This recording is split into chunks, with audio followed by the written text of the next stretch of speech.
Greetings and salutations, people of the internet. Austin here. Welcome to part 3 of the Athnos Region breakdown. Last time we ended off on another icon of the region with Aphrodite. In today's video, we're going to finish up the rest of the base region, so strap in. We got some heavy hitters in this one. Without further ado, let's begin. Houndourette, the Dark Guardian Pokemon. This triple threat is the evolved form of Houndoom once it's exposed to a Duskstone at night. As you can plainly see, I have turned everyone's favorite Dark Doggo into Cerberus.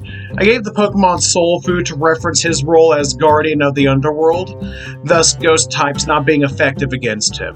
This has the most influence from the Mega Evolution into the design here with the bone armor and the forked tail. Even so, I deliberately tried to make sure both sets of bone armor, the Mega Evolution and this one, were very distinct from one another. Mainly with the heads each having a different set of horns to make them unique. I love the addition of purple to the design contrasted against the reddish brown and the black of the rest of the line. Easily one of my favorite cross-gen evolutions of the region. Pomphony, the Spring Spectre Pokemon. Based on pomegranates and Hades' wife's Persephone, this Pokemon was a lot of fun to design. I know the flowy ectoplasmic hair is overused in my designs, and that's not changing anytime soon. I shaped her dress like a pomegranate alongside the coloration. I added as many nature elements into the design as I could without making it a grass type to reference her mother, Demeter. This did have a mouth at one point, but I thought it looked better and more unique without one, so that got scrapped. Underworld is mainly used to empower other Pokemon down the line and to fulfill her role as the Queen of the Underworld.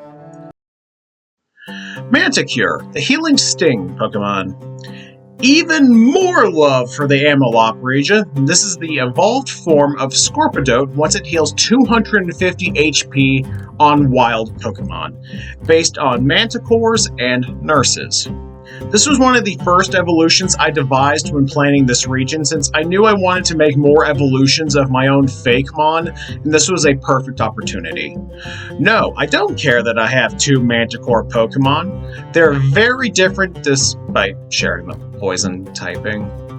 The main design philosophy for this evolution was translating the most important parts of Scorpidote into a more mammalian body outside of the tail.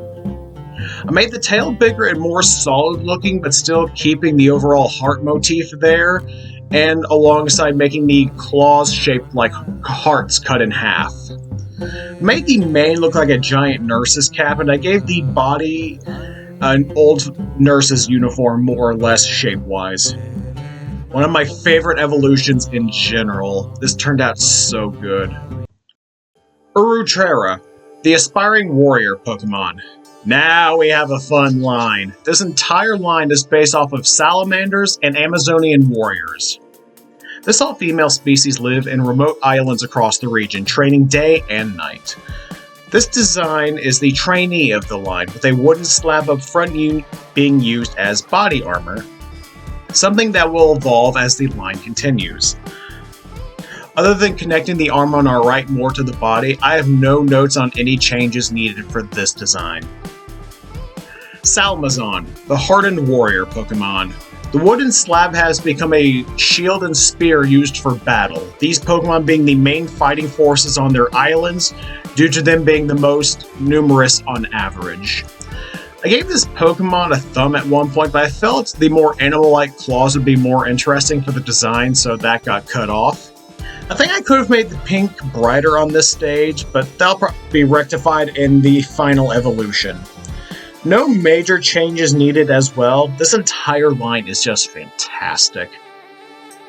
Artemizard, the Archer Lizard Pokemon. The final evolution here now adds in elements from the goddess of the hunt herself, Artemis. Now primarily an archer, these Pokemon use the abilities gained from the fairy type to create energy arrows to pierce through their opponents. The pose and perspective took a long time to get right, but it was more than worth it, as this is one of the best Pokemon in the entire region. This thing is strong, almost to the level of a Paradox Pokemon stat-wise. I love everything about this design, and it was an easy lock-in for the 4th member of my endgame team. Airhiss, the Discord Pokemon.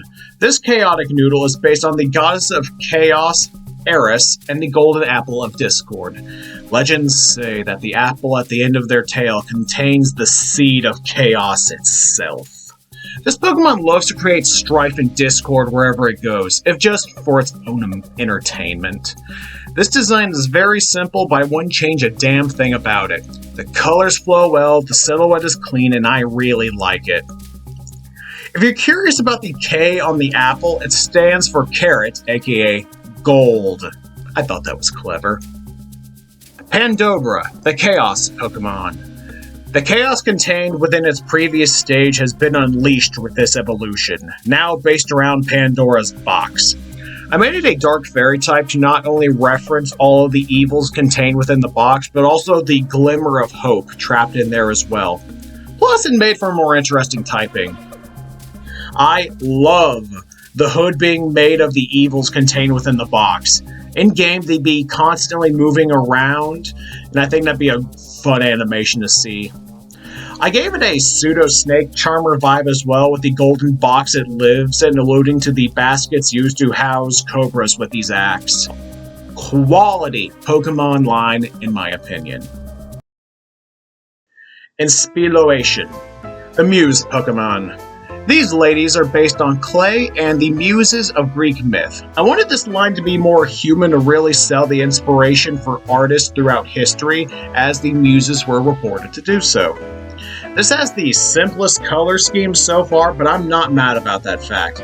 I think the simplicity works wonders here.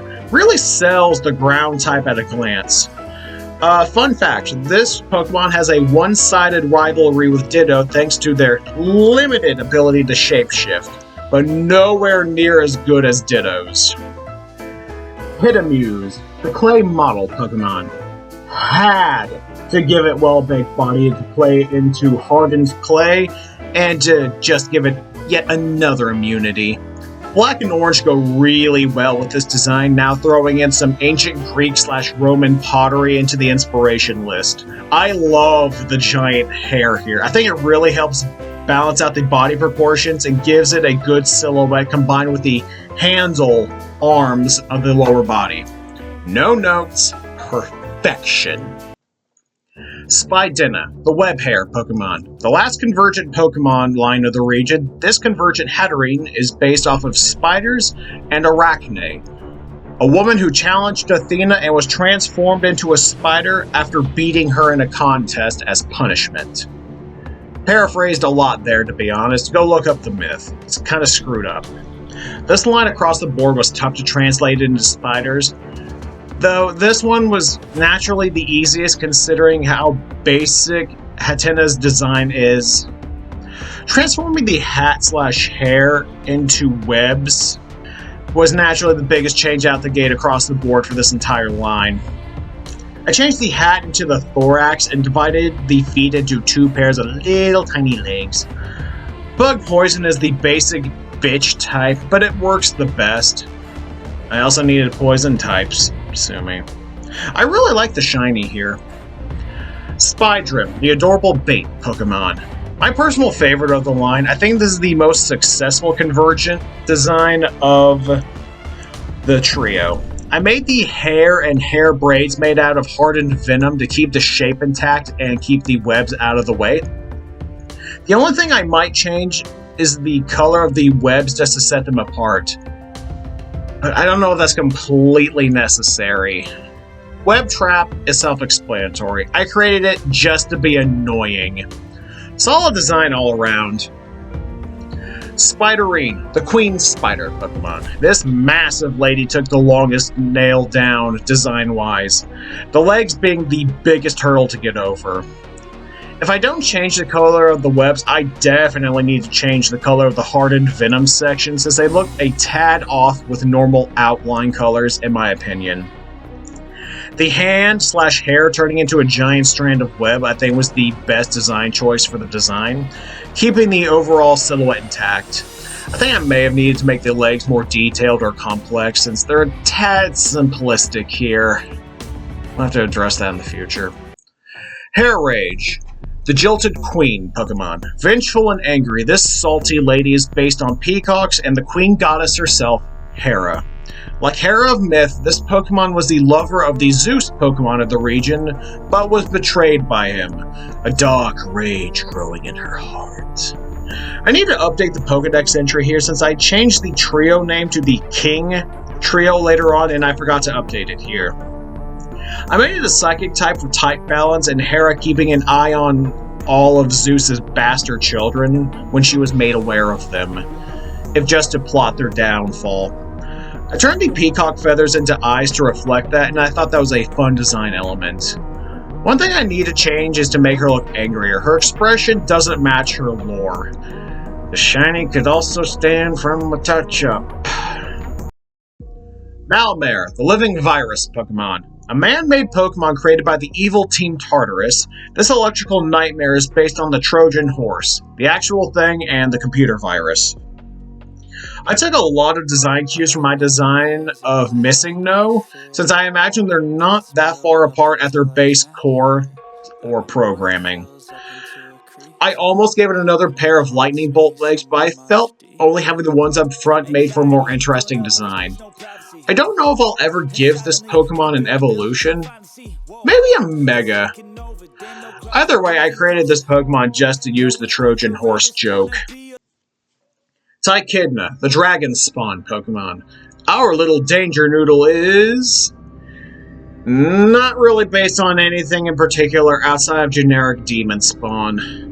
I'll be honest, I just needed a first stage to connect two gender evolutions in one line, opposed to having two unconnected Pokemon. The only thing I might add to this Pokemon is give it claws at the end of its arms.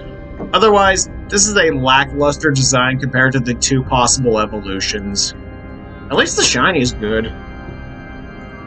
Typocalypse, the Monster King Pokemon. The evolved form of male Tychidna when exposed to a Duskstone. This demon is based on the king of Greek monsters, Typhon.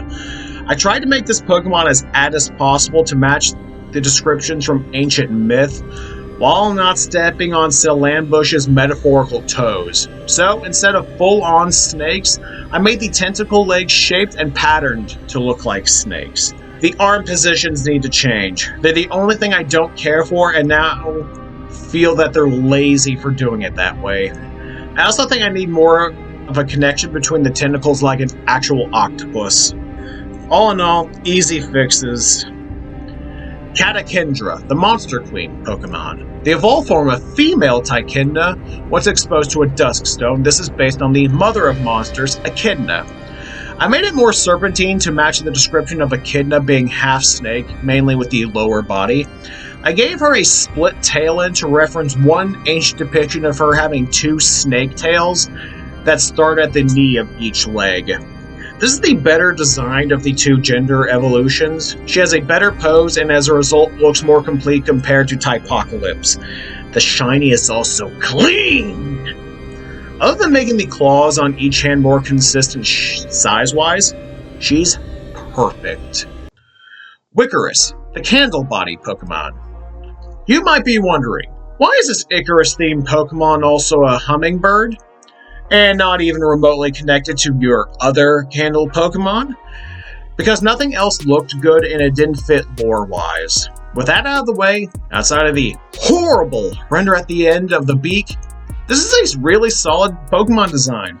The wax-like nature of the body is on full display, the colors are solid, and the name helps convey the inspiration perfectly. The flame looks like ass. That's the only negative. I gave it that ability to give it something, since I imagine its stats are kind of garbage otherwise. Cawwhale, the Happy Whale Pokemon. Based off of humpback whales, this tiny, comparatively cutie is just a perfect design in my eyes. Nothing special about it whatsoever, but it does exactly what I need it to do. Look cute and be the foundation for peak later on. This Pokemon line is the arch nemesis for the Arcacia line. The two's feud going back centuries. Outside of some highlights to the eye, I wouldn't change a thing about this design.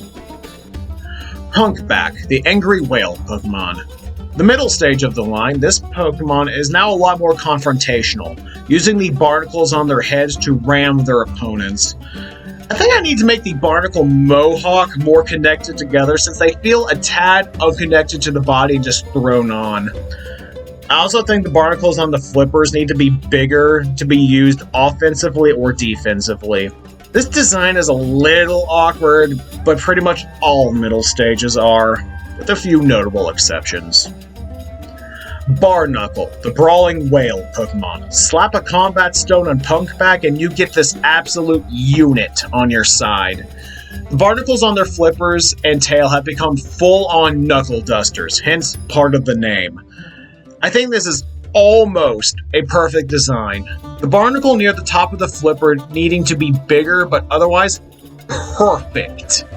I gave this Pokemon some love in my latest completed region, albeit differently from what you'd expect. This easily could have been on my team if I had a different starter. Adamastorm, the Storm Guard Pokemon. The oddest design of the region. This is based on the legend of Adamastor, a giant of Greek myth who appeared out of storm clouds and threatened sailors. And of course, storm clouds. I don't think there's enough of the actual body shown underneath the storm clouds. Ironically, I think this thing essentially needs a cleavage window to show off more of the body, if just for some more color balance with the blue skin. This isn't my favorite design, but I don't hate it as much as Replastered. Brawluda, the Deathwing Pokemon, based off of Thanatos, the Greek god of death, and butterflies, which is part of his symbolism. No, Hades isn't the god of death, he's the god of the underworld. There's a distinction. I love this design so much. It's just the right amount of detail to get the point across, even if the fighting type seems a bit out there comparatively. I didn't want to make it a bug type. I had too many of those coming up, and I wanted a more interesting type combination. The wings are my favorite thing about this design. I really love the shape and the colors I used here. Zipion, the racing bug Pokemon. The evolved form of Eevee once exposed to a hive stone, this thing is based off of dragonflies. I wanted to do something different for my evolution compared to the other wonderful bug types I saw when I was doing my research for this Pokemon. The only major thing I want to change about this design is the color. I don't think the green, or at least this shade, works as well as I would have liked. I love the purple, however. That'll be staying. The ears doubling as dragonfly wings is still my favorite design choice for this Pokemon. The little antenna up front helps fill up the empty space of the face, and makes it feel more insect-like. This is a middle-of-the-pack evolution. Braceon, the Horn-tailed Pokemon. The evolved form of Eevee once exposed to a Harmony Stone, this is based primarily off of brass instruments, mainly tubas. Why tubas? Because they're fun, and I thought the shapes would be interesting to play around with. Outside of fixing that typo I just noticed in the Pokedex, god damn it, past me. I want to change the eye color to be more unique since this Pokemon doesn't have enough color variation even for an evolution. The render definitely needs an update. It's pretty rough, but I think the design slaps. Only one more evolution to go, and then I'm done. Stay tuned for that one in the next region we'll be covering. Trunkold, the Ice Elephant Pokemon. Revived from the Tusk fossil, our little man's, is based off of woolly mammoths. Nothing really of note to say with this Pokemon, it's just adorable on every level. I really like the colors here with the white and light brown mixed with the light blue accents across the board. The proportions are solid and the personality shows through. Huge power was added just for the lulz. Spiritusk, the Frozen Titan Pokemon. Now adding the Ghost type onto the design. Powered by their own extinction, these Pokemon use their wrathful souls to replace their missing tusks. The feet are the weakest part of the design. The perspective and poses really don't work here. Other than that, this is one of my favorite fossil Pokemon, period. I love how much adding black and purple increases the rawness of this design. I need to recolor the ice sections on the body, and then this Pokemon will be good to go alongside the other changes I discussed previously. But I was happy to make this the 5th member of my in-game team. Thombat, the Iron Skull Pokemon. Revived from the Crest fossil, this is based on Corythosaurus. Like with Trunkel, this is a really solid design, and I don't think I need to change anything about it. I really like the orange against the grayish brown here. The Rhyperior color scheme slaps for a reason. The shiny is also easily my best. Hadrocentauri, the general lizard Pokemon. Now adding in some Roman Centurion into the mix, this Pokemon isn't actually native to the region. They regularly migrated through the region from a neighboring one before they went extinct. The helmet combined with the neck really came out well, along with the natural shoulder pads, the leg armor, and the giant fuck-off tail blade.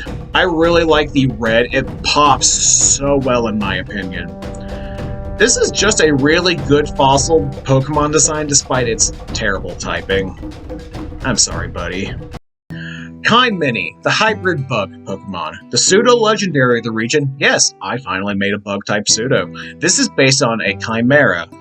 Other than making it more of a 3/4 view, this design is perfect. I gave it a neck, floof/mane to resemble traditional Chimeras, but still wanted to keep it distinctly bug-like. The colors are my favorite thing about this stage. The red and orange popping against the tan of the rest of the body. Plus, that black and pink shiny. Peak! Kimold, the hodgepodge Pokemon. Now giving it a second head at the end of its tail and a pair of scorpion claws, which could stand to be bigger in hindsight. This Pokemon is becoming more and more bizarre with each evolution. I made the antenna up front more into goat horns, referencing the goat head / aspect in Chimera myth, alongside the snake tail, though being more of a centipede in this case. I need to add some highlight to the centipede's eyes. They look too lifeless here. I also think the red needed to be a touch darker here as well for some more contrast. Chimalgam, the composite dragon Pokemon. Now having mantis claws, dragonfly wings, and more defined feet, this Pokemon has reached the apex of its evolution and is a force of nature in battle. Unless you have an ice type. I need to move the mandible up front on the face with the centipede tail to cover up more of the body, since that perspective doesn't add up. The darker red is honestly the only thing I think this Pokemon needs, aside from that, to be perfect. The color balance took a really long time to nail down. This is the final member of my in-game team. Cryone, the Snow Flurry Pokemon. The mythical of the region, haven't done that in a while. This is based on the Greek snow goddess, Chione. I hope I'm pronouncing her name correctly. I wanted this mythical to be on the Celebi side of the spectrum as a tiny little fairy. I really love the snowflake hair ornament here. I think that's a great center point of the design and helps bridge the body with the snow aurora hair. I think I could have added more of the light blue onto the lower body, but that's something I'll have to play with down the line. This Pokemon was actually created by one of the sub-legendaries of the region. Athnosian Thunderous, the Freak Storm Pokemon. That's right, regional genies, people. They're based on the Greek winds, aka the Anemoi. I think I'm pronouncing that correctly. This one is based off of Notice, the south wind and summer storms, hence him becoming a water flying type. A lot of the incarnate forms are simple changes to fit their new typings. I added raindrops across his tail, and I reversed the Tomo markings on all of their bodies. I changed his hair to be more flowy and rounded like water. The Therian form is a lot more amphibious, with the webbed hand jutting out of the cyclone and the webbed feet replacing the claws. I also made the mustache longer and droopier. I also curved the horn to differentiate the silhouettes a little bit more between this and their regular counterparts. Athnosian Tornadus, the Cyclone Pokemon, based off of Zephyrus of the West, Wind. Okay, I'm going to drop the pretense. I needed electric types badly, and I threw it on here to help balance out the typings across the region.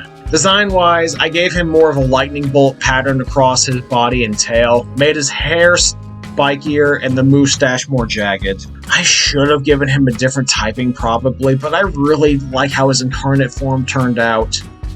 Not as many changes was the Therian form. I made the beak longer, the tail more jagged, and I changed the wing positions, and that's about it. This is the weakest of the regional genies. Athnos Region, the Abundance Pokemon. Based on Boreas of the North Wind, this frozen god actually created Kyrone to help it do its job. It's a toss-up between this and Enamorus as who changed the most. I needed to change the color of the ice section so it's clear that it's actual ice on the body. That's the biggest change that'll need to be done. I spread and spiked out his hair, brought his mustache down, gave him a slight perspective shift, and I made his tail spikier with the ice tip at the end. The different colored skin for all the genies goes without saying. As for the Therian form, I mainly made the hair, horns, claws, and mustache/fangs a lot longer. And I made these stripes more angular and sharp. Also a slight pose change as well. Easily the best Therian form of the quartet. Athnosian Enamorus, the Flaming Passion Pokemon. Based on Urus of the East Wind, this is my favorite of the regional genies. I made this Pokemon a lot spikier and angrier than its Sinnohian counterpart. The hearts have turned into flames on the tail/snake. I uncurled the hair a bit to make them look more like horns, and I also curved her actual horns. I also beefed her up a little bit more, put some meat on those bones. Best incarnate form easily. The Therian form didn't change much, but I don't think it needed to, honestly. I mainly just made the front legs longer with the curved claws. I also have the stomach area covered up by the Cyclone. That's basically the gist of the major changes. Poseidon, the tidal wing Pokemon. The first of the King trio. This is obviously based on the sea god himself, Poseidon. I really wanted this Pokemon to be different from the other fakemon I've seen based off of him, so I settled on a manta ray with a trident tail, and boy did it work out. I love the tidal wave shape language across the body, from the fins to the eyebrows. The yellow/gold is a tad faded, wish I made that a little richer looking, but of the three, I think this easily has the best design. Harades, the Necrolord Pokemon, the chillest of the King trio. Our gloomy boy here is based on the Lord of the Underworld himself, Hades and Owls. One of his symbols combined with a griffin for a more interesting body plan. I took a lot of inspirations from Hua Qi-Tong from Avatar for this design, but that'll become more apparent in the final part of the series. The physical part of the wings are easily the weakest part of the design, along with the pose if you want to be brutal about it. They just aren't interesting. I do love the ectoplasmic wings and tail, but that's obvious if you look at my catalog of ghost and psychic types. Dezeus, the Bolt King Pokemon, the leader of the King trio, whether the other two like it or not. This is based on the big man himself, Zeus, and his eagle and bull symbology. The bull is mainly relegated to the horns jutting out of the crown just to make the design and the silhouette a touch more interesting. The base design is kind of basic, but effective with the cloud beard, hair, and wings. The lightning bolt tail jutting out of the feathers was done to give the Pokemon more edge and intrigue, since I think it would be dull without it. Supreme Overlord seemed obvious for the hidden ability. The clouds just need a better render if I had to change anything. We're not completely done with the King trio, but we'll shelve that for the fourth and final part. Whew, that took a lot out of me. But we have completed the base region of the Athnos Region breakdown. There are so many designs in this batch that are among my very best, and some of my favorites just period. Only a few designs in this region that hold it back from being perfect, and a few missed opportunities. But enough dwelling on the past, and let's start talking about the past! Next time we end off the Athnos region with the fourth and final part covering the expansion of the region, Pokemon Legends Cosme. This is Austin, signing out.